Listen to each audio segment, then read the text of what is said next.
Epigenetics. Epigenetics is pretty cool stuff. So there's two main pieces to this. So one is gene expression. So we kind of know that already. We talked about how some genes are turned on, some genes are turned off, and we see those differences in cells. Also, it could be in a phenotype. So a phenotype is a physical characteristic that is the cause of that expressed gene.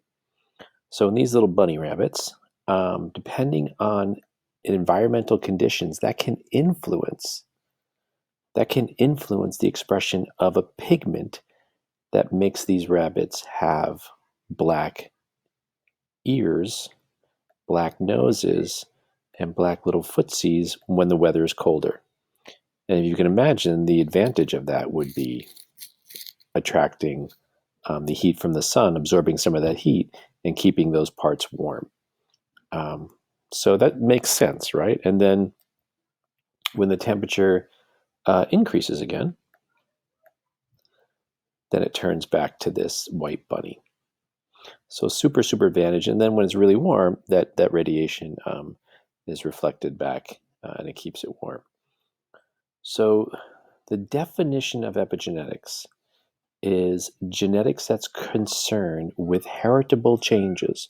So that means changes that occur right over time from one generation to the next, or within that individual, but it's not caused by changes in the DNA.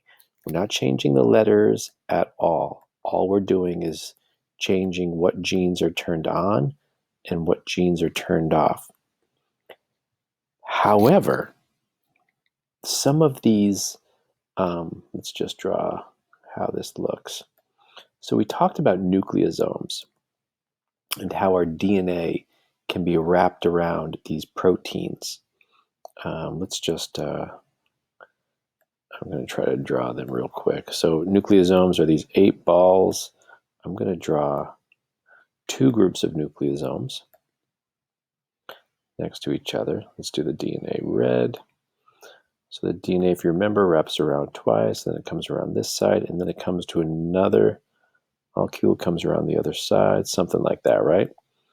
So we can put tags on our DNA. Usually it's on a molecule of cysteine under that nitrogenous base. So these tags can either bring the nucleosomes closer. So that happens if it's a methyl group, and we'll talk more about that later. Or we can bring them apart. And this happens with an acetyl group. So when the methyl groups squeeze this gene together, it's very hard to read that information and then make your messenger RNA, which will eventually become our protein. And we've said this over and over, that gene equals protein. So if those nucleosomes are close together, we won't be able to read the information of that gene, and we eventually won't make that protein. However, as we separate them using the acetyl group, then we can read that information.